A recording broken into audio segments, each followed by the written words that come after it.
untuk Eka, semoga lekas sembuh dan tetap bergabung bersama kita di pembelajaran selanjutnya. Baik anak-anak, sebelum kita mulai pembelajaran hari ini, Bapak ingin menyampaikan tujuan pembelajaran kita hari ini. Yang pertama, peserta didik itu mampu menjelaskan pengertian tentang negara. Yang kedua, peserta didik mampu menyebutkan dan menjelaskan syarat-syarat berdirinya suatu negara. Dan yang terakhir, peserta didik mampu menjelaskan fungsi dari negara.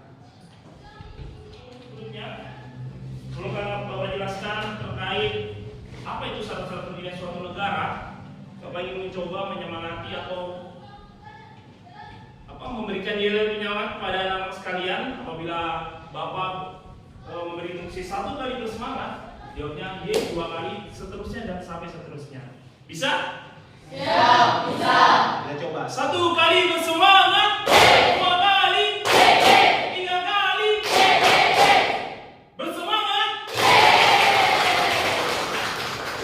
Coba Bapak mau mencoba konsentrasi anak-anak sekalian. Mungkin sudah pernah tahu itu tepuk ganda dan tepuk tunggal. Kita coba ya. Kalau tepuk tunggal 1 kali, tepuk ganda. Oke, kita coba.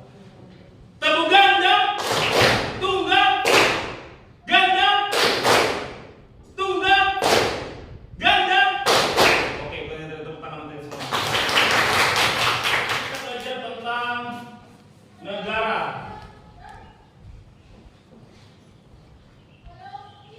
Negara itu sendiri adalah organisasi kekuasaan yang berdaulat dengan tata pemerintahan yang melaksanakan tata tertib atas orang-orang di daerah tertentu dan memiliki kekuasaan tertinggi yang sah dan ditaati oleh rakyatnya. Pengertian negara sendiri atau berdirinya suatu negara itu terdapat 4. Yang bisa sebutkan di sini. Dalam negara ini terdapat syarat-syarat. Yang pertama, ada penduduk. Yang kedua, ada wilayah.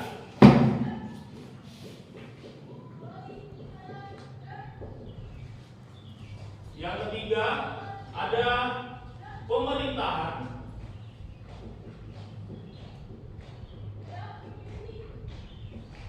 Yang berdaulat.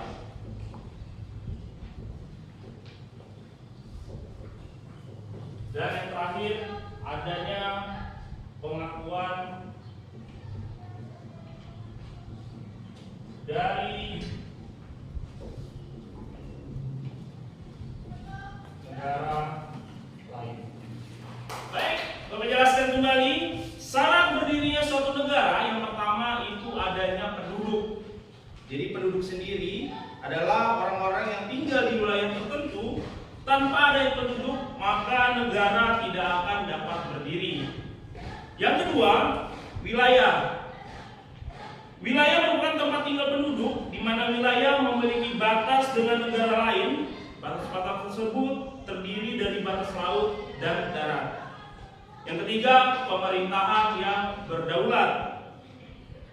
Harus ada lembaga yang dapat menjadi kepala dan mengatur seluruh kehidupan bernegara. Pemerintah adalah alat negara untuk menyelenggarakan kepentingan warga dalam mewujudkan tujuannya. Sedangkan yang terakhir, adanya pengakuan dari negara lain untuk menjalin hubungan dengan negara lain. Fungsi negara sendiri yang pertama itu adanya melaksanakan ketertiban. Fungsi pengaturan dan ketertiban, fungsi ini sangat penting, terutama untuk mencegah bentrokan-bentrokan maupun pertikaian antar warga. Fungsi yang kedua, fungsi kemakmuran dan kesejahteraan. Fungsi ini makin penting seiring berjalannya waktu, terutama bagi negara yang menganut paham negara kesejahteraan. Dalam hal ini, negara berupaya agar masyarakat dapat hidup dan sejahtera, terutama di bidang ekonomi dan sosial masyarakat. Fungsi yang ketiga yakni fungsi pertahanan. Fungsi pertahanan sendiri menjadi satu di antara fungsi yang sangat penting. Fungsi ini diperlukan untuk menjaga kemungkinan terjadinya serangan dari luar. Dan fungsi yang terakhir adalah fungsi keadilan. Fungsi negara ini dilaksanakan oleh badan penegak hukum, khususnya badan-badan peradilan, Negara harus dapat menegakkan hukum secara tegas dan tanpa adanya unsur kepentingan tertentu. Kita pada pagi hari ini, sebelum kita tutup, siapa yang bisa memberikan kesimpulan pembelajaran kita pada pagi hari ini? Oke, silakan.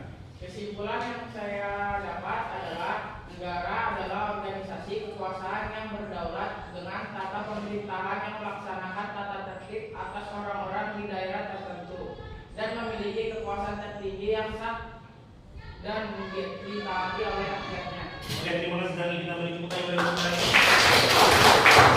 Selanjutnya ada lagi yang bisa memberikan kesimpulan pembelajaran kita. Silakan, Hobi.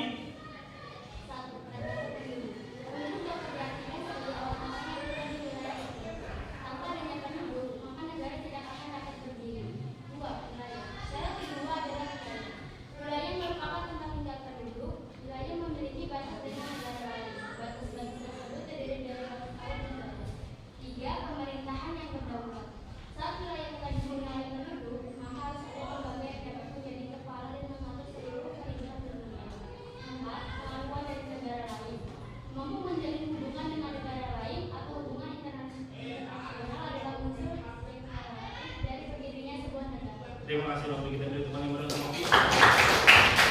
Kita butuh satu lagi yang bisa memberikan kesimpulan kita pada pagi hari ini. Baik, silakan Aldino. Kesimpulan yang dapat saya sampaikan, fungsi negara adalah satu, melaksanakan ketertiban, kedua, fungsi kemakmuran dan kesejahteraan, dan ketiga, fungsi pertahanan, dan keempat, fungsi keadilan. Baik, terima kasih. Kita beri report yang meriah untuk Aldino. Baik, anak-anak, demikian pembelajaran kita pada pagi hari ini. Bapak harap bisa memahami kembali pembelajaran kita pada pagi dan minggu depan anak-anak bisa mempelajari kembali pelajaran selanjutnya dan silakan bertanya apabila di pelajaran selanjutnya ada yang dikurang dimengerti. Demikian kakak akhiri. Wassalamualaikum warahmatullahi wabarakatuh.